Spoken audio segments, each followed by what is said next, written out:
It's Matt Mrozik, aka MVM397, with a work in progress number 4, I think it is, on the Sinanju.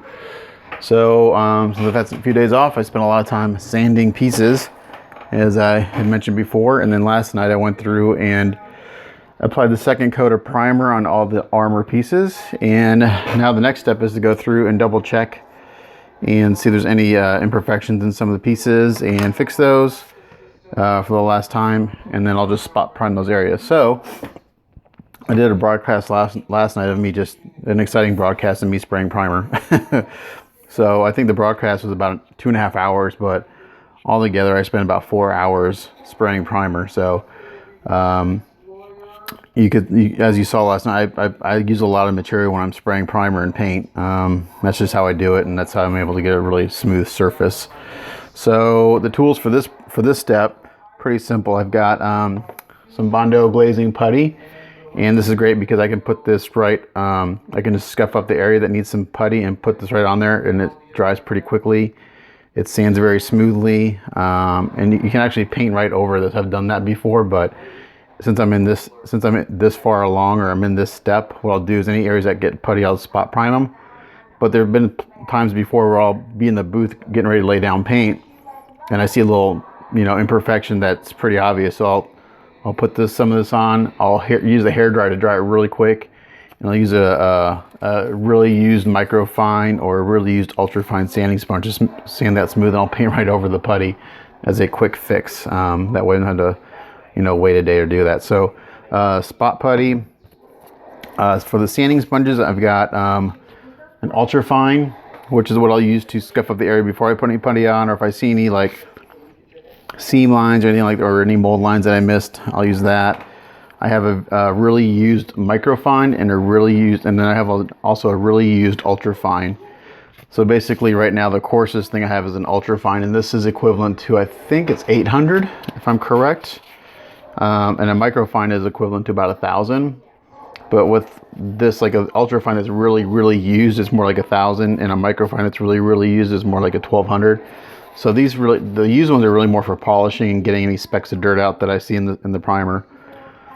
So like right off the bat, I can tell you on like these back skirts, there's a on this one in particular, there's a bubble right there that I missed. And there's a bubble on this edge that I missed. So what I'm going to do is I'm going to take my ultra fine sanding sponge, and I'm just going to scuff that up just a little bit. That spot and this spot. And this just gives the putty something better to stick to. And you'll notice that when you put this putty down, that it will eat through the primer. So don't be surprised. And then I got another thing, a toothbrush here, just to clean out the dust from that little bit of sanding. Now the spot putty, I have some paper towels here because when you first open it, it's got this residue, and I just wipe that off because it's just liquid. It's like the putty separating from the carrier, so you don't need all that liquid. And then I also need an application tool, and I'll use an old X-Acto blade for that. I just need a little bit, so I just take just the tiniest amount. You want to use as little putty as possible, and then you just push it into the discrepancy, just like that,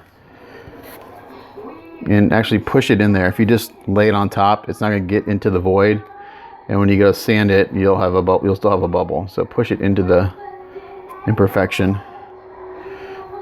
but you're using very little putty. And this stuff will dry, I'll let it dry for about an hour just to be safe. Obviously, the thicker you make it, the longer it takes to dry. So I'm just pushing that in there. And make it as thin as possible, just so you don't have to do a ton of sanding. So just like that. So I'm going to put that on the side. I'm going to let that dry. And then I always cap the putty in between uses, just because you don't want that to dry out. So then I go through and inspect all the pieces. This one looks really good. I don't see any problems with it. Nope. Take that back. There's a bubble right here on the edge. Let's see if I'm in camera. So there's a bubble right there. and that's going to show up pretty good, so I'm going to go ahead and fill that. So in working with this particular kit, I know that this particular casting was at the end of the life of the mold, because I found some silicone in the pieces as I was cleaning them up, and there's lots of bubbles along the edges of these pieces. So I knew that even though I had done a lot of filling and prep work before priming, that I would probably have to go back and fix some more of these spots. If it's in an area that I know we're not going to see after the kit's assembled, they typically don't worry about it. But since these are right on the edge and these are pretty visible, we're going to go ahead and fix these. And just make it as thin and as smooth as possible right off the gate, so you don't have to do a ton of sanding.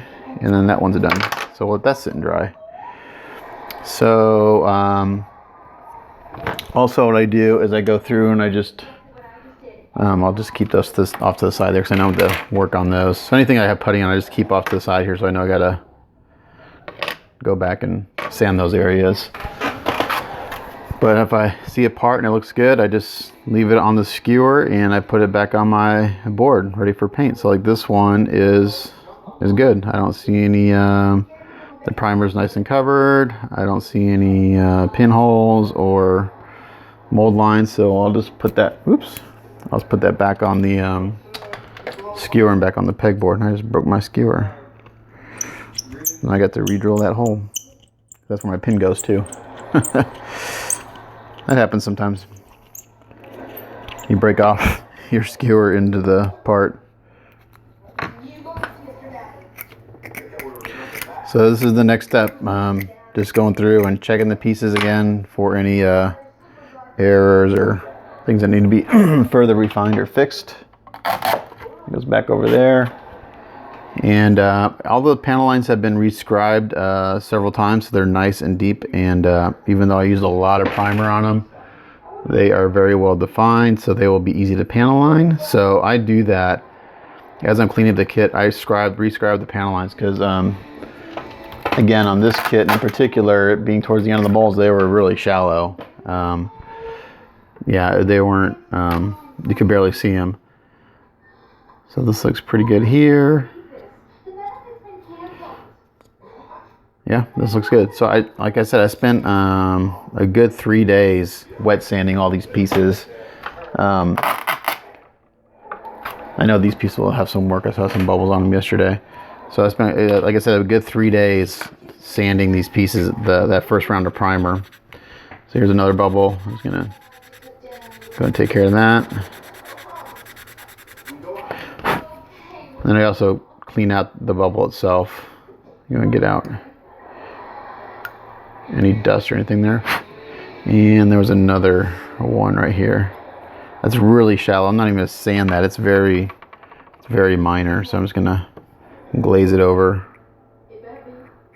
So this one's a little deeper, so we're gonna actually fill it like that.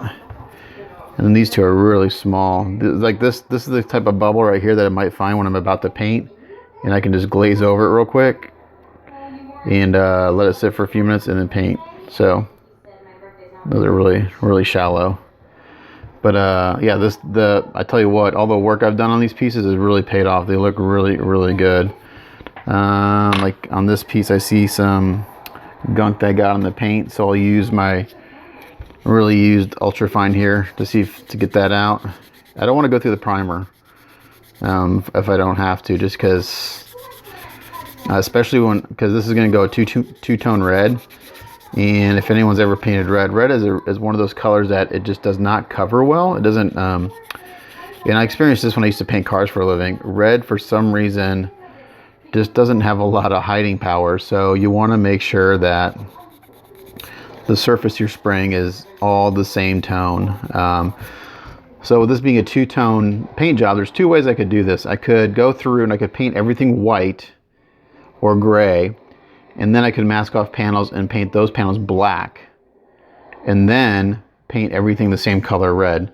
and use the fact that red doesn't hide very well to my advantage, because the underlying colors will affect the final color of the red. So I may test that out on some spoons and see what that looks like. The other alternative is to paint everything one color red and then go back and mask off the panels I want a different shade of red and do it that way. So we'll see. I may do some testing to see which way works better, but so you can do that. You can use that to your advantage. Again, this piece, same spot has some bubbles in the same spot that last one did right here along the edges. So we're just gonna go ahead and clean these up and throw a little putty in them. And this will be my last round of fixing and priming. Here's a pretty good one right here on this edge. Just gonna clean it out and sand it.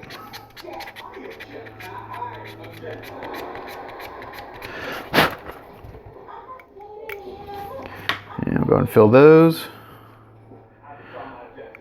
So again, as with a lot of things with modeling, not hard, just time consuming. I say that a lot because a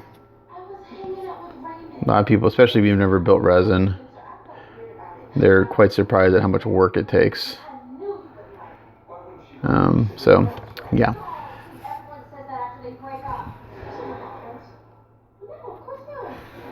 So yeah, it's like as long as you're willing to, and it's like with building plastic, as long as you're willing to put the time into it. And some people are all about just having a bunch of kits and snapping them, and they're all about how many kits can I have snapped together on my shelf. Well, if that's your thing, that's your thing. But I don't know, I'd rather have 5 or 6 really good kits that have been painted and really put the effort in to make them look as good as I can, rather than a bunch of snap kits that anyone can do. So some may call me an elitist because I say that, but whatever. I don't care. So that's really it for this work in progress. I'm not going to bore you with constant fixing of pieces. The primers went on really smooth last night. When I first started to prime, I noticed that my thinning ratio was a little off. It was a little thin. So halfway through the priming process, when I mixed up a new batch of primer, I added less thinner, and I had to go back and I threw a couple more coats on the pieces I had done initially because it was splotchy. I could see the resin through the primer. Now it's all one solid tone, and this will take paint very nicely. So oh, and while I'm here, and I always do this, I show this to every time, but before you paint, I do a tape test. And I just take a piece of tape, and I use Tamiya tape for my masking, and I throw it on there and I rub it on there really good, and then I rip it off. And if my primer doesn't come up, I am good to go. I do this now because you don't want to throw paint on there and do a lot of masking, go to take your tape off and find out that your paint is lifting. So if I have any lifting issues right now, it would go down to resin, which means my resin isn't clean, which I'd be very surprised because I clean the crap out of this stuff. I soak it in purple power, and in between each sanding stage I scrub it down with soft scrub with bleach and water, and then I put in the ultrasonic cleaner. So it's rare these days that I get any paint lifting. I have had a few kits where there's just something in the resin that will not come off. Like I don't know if the resin's not fully cured. I had this with the Goof custom I did for the same client a couple of years ago. The shield, whatever reason, I could not get paint to stick. I cleaned it, I scrubbed it. I just think the resin wasn't cured and it was releasing gases. But so anyway, I do a tape test. So if it goes down to resin, you know you got a problem. You're kind of screwed. You basically have to strip it back down to resin, clean it again, and start your priming process over. I'll do the same thing when I put the first layer of paint on. I'll do the paint, I'll do a tape test. If the paint sticks, I know I'm good. I can continue with my masking and painting. So I've just been burnt in the past when I first started doing this that I didn't test it, and I got lifting. So anyway, so that's what I'm doing now. I'm just gonna go through and fix any little bubbles that I missed. There's a few here and there. I don't think it's too bad, but I do want to make sure I get those because they really, once you start painting, they pop up even worse. So But that's it for now. I'm going to fix all these, get them sanded down and spot primed, and then in the next video I'll probably be doing some painting. So as always, thanks for watching. It's Matt Mrozik, aka MVM397, signing off. And everyone have a good New Year, because I probably won't have another video before New Year's. But anyway, stay safe, have fun. Bye.